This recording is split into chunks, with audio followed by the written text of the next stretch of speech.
કતારગામ સ્થાનિક ward number 7ના નગરસેવક Narendra પાંડવની મનપા કમિશનરને ફરિયાદ કરવામાં આવી છે। અધિકારીઓની મિલીભગતથી મનપાની તિજોરીને કરોડોનું નુકસાન થઈ રહ્યું છે। કતારગામ સ્થાનિક વોર્ડ નંબર 7ના નગરસેવક નરેન્દ્ર પાંડવની મનપા કમિશનરને ફરિયાદ કરવામાં આવી છે। અધિકારીઓની મિલીભગતથી મનપાની તિજોરીને કરોડોનું નુકસાન થઈ રહ્યું છે। મનપાના રિઝર્વેશન પ્લોટો પર ખાનગી માલિકોના દબાણ પ્લોટોના દબાણોને લઈને કબજો નહીં મેળવવામાં આવતો હોવાની ફરિયાદ દાખલ કરવામાં આવી છે। મનપાની કરોડો રૂપિયાની જગ્યાઓ ખાનગી માલિકો ઉપયોગ કરી રહ્યા છે। આવી જગ્યાઓ પર આડેધડ શેડ બાંધી દેવામાં આવે છે। અધિકારીઓની મિલીભગત હોવાના પણ આક્ષેપ કરવામાં આવ્યા છે। ત્યારે કયા અધિકારીઓ આવી જગ્યાઓ પર ભાડા વસૂલી રહ્યા છે તે ભ્રષ્ટ અધિકારીઓ સામે કાર્યવાહી કરવા માટે જણાવ્યું હતું। જે નરેન્દ્રભાઈ શું છે ફરિયાદ મનપા કમિશનરને આપે રિઝર્વેશન પ્લોટોને લઈને કરી?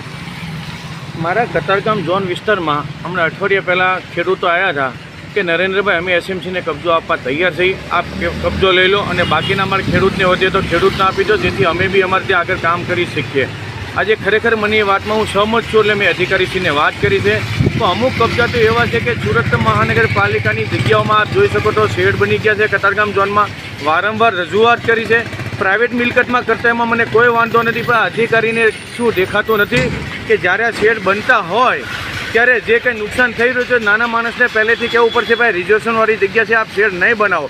એક સાઈડ અધિકારી જ બનાવવા દે છે ને એક સાઈડ એનો ગેરઉપયોગ કરી રહ્યા છે ને એ જ પાછા ડિમોલેશન કરવા જાય છે। એટલે કમિશનર સાહેબને મેં રજૂઆત કરી છે કે બેન, કતારગામ ઝોનમાં આજે હજારો વાર જગ્યા સુરત મહાનગરપાલિકાની ટીપીના પ્લોટ પડ્યા છે, રિઝર્વેશનના પ્લોટ પડ્યા છે અને ટીપી ફાઇનલ થઈ ગઈ છે। તો શું કામ આપણે કબજા નથી લીધા? ને આજની તારીખમાં રિઝર્વેશનવાળી કબજામાં બાંધકામ ચાલુ થઈ રહ્યા છે, શેડ બની રહ્યા છે। તો હજી જો આપણે પગલાં નહીં લેશું ને તો આવતા ભવિષ્યમાં મંદિરો બની નાખશે, કોઈ રેસિડન્ટ થઈ જાય, કોઈ શેડ બની જશે ને પછી જ્યારે ડિમોલેશન કરવા જશું ને ત્યારે એમ કહેશે કે જો આ ખોટી તમને હેરાન કરવા છે।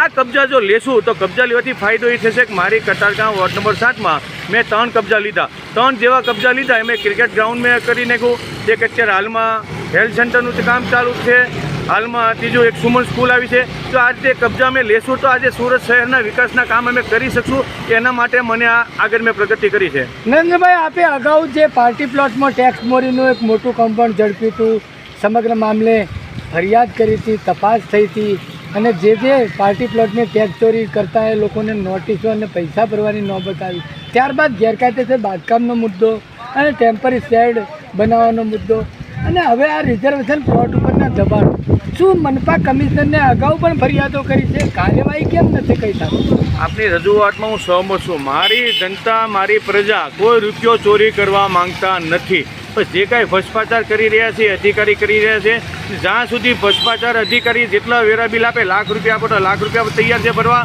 5 લાખ આપો તો 5 લાખ મારી પ્રજા વેરો ભરવા તૈયાર છે। જે કાંઈ ચોરી કરી રહ્યા છે, ભ્રષ્ટાચાર કરી રહ્યા છે, અધિકારી કરી રહ્યા છે, નથી કોઈ પ્રજા કરી રહ્યા। શું આ બાંધકામ કરે છે કોઈ શું અધિકારીને દેખાતું નથી? એટલે અધિકારી જ ભ્રષ્ટાચાર કરે, બાકી અધિકારી જો ધારે તો આ બાંધકામ થઈ શકે નહીં। જેના અધિકારીના આશીર્વાદથી આ બાંધકામ થાય છે એટલે છેલ્લે ભોગ મારી પ્રજા બની રહી છે, તેની મારી આ કમિશનરને સ્પષ્ટ રજૂઆત છે। ખાસ કરીને આપે અધિકારીઓ સામે કાર્યવાહી કરવાનું કહ્યું છે, પણ હજી સુધી કોઈ આવા અધિકારીઓ પર પગલાં નથી ભરવામાં। આગામી સમયમાં શું એક્શન લેશો આવા?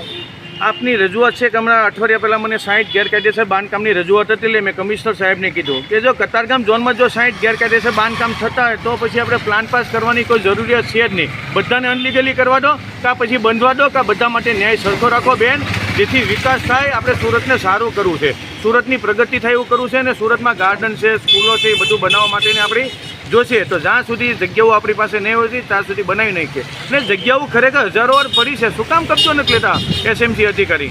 પ્રજાએ ચૂંટીને મોકલ્યા છે, અન્ય કોર્પોરેટરો શા માટે આવા મુદ્દા ઉઠાવતા નહીં? આપ જ ઉઠાવી રહ્યા છો, શું એ કોર્પોરેટરની ફરજ નથી?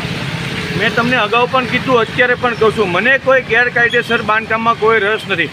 જે અરજદાર મને રજૂઆત કરે છે, જે અરજદાર રજૂઆત કરે એટલે મારે કમિશનર સાહેબને રજૂઆત કરવાની ફરજ પડે છે। હું મારી ફરજ નિભાવું છું અને મારથી થતું કામ કરી રહ્યો છું અત્યારે। Reporter Hitesh Prajapati, Janadesh news, Surat.